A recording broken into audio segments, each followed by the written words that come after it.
Hi అండి. ఈ మధ్య మా జెన్సీ హాల్లో కానీ బెడ్రూమ్లో కానీ ఎక్కడ కనిపించట్లేదు, ఆడుకోవట్లేదు, ఎక్కడుందా అని చెప్పి వెతుక్కుంటుంటే ఇదిగోండి కిచెన్లో చేరేసుకొని వెళ్ళి సింక్ దగ్గర నుంచొని గిన్నెలు అయితే తోముతుందనమాట. నీకు ఎందుకు వచ్చిన పనులమ్మా అంటే, నీకు హెల్ప్ చేస్తున్నా మమ్మీ, క్లీన్ చేస్తున్నా అని చెప్తుంది. నాకేం మాటల్లో కూడా అర్థం కావలేదు, అసలు నవ్వు వచ్చేసింది.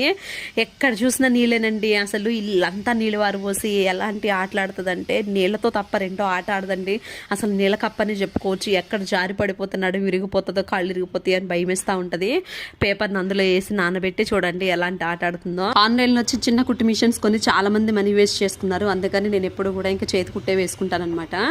అయితే కరివేపాకు కారపొడి కొడదామని చెప్పి ఇంకా అవసగించాలి కరివేపాకుని 4-5 సార్లు అంటే సాల్ట్ పసుపు వేసి ఒకసారి వాష్ చేసిన తర్వాత 3-4 సార్లు వాష్ చేశాను. అలాగే అవసగింజలు కూడా కొంచెం డస్ట్ పట్టినట్లు అనిపించినాయి అని చెప్పి వాటిని కూడా 3-4 సార్లు వాష్ చేసేసరికి అందులో ఉన్న జెల్ అంతా బయటకు వచ్చేసింది. అసలు వాటిని ఎట్లా ఆరబెట్టాలో కూడా అర్థం కాక ఈ కాటన్ టవల్ మీద అయితే వేసానండి. వేసి ఫ్యాన్ కింద ఆరబెడితే అవి ఎప్పుడుకో వచ్చినాయి అనమాట. చాకుతో గీరాల్సి వచ్చింది టవల్ నుంచి.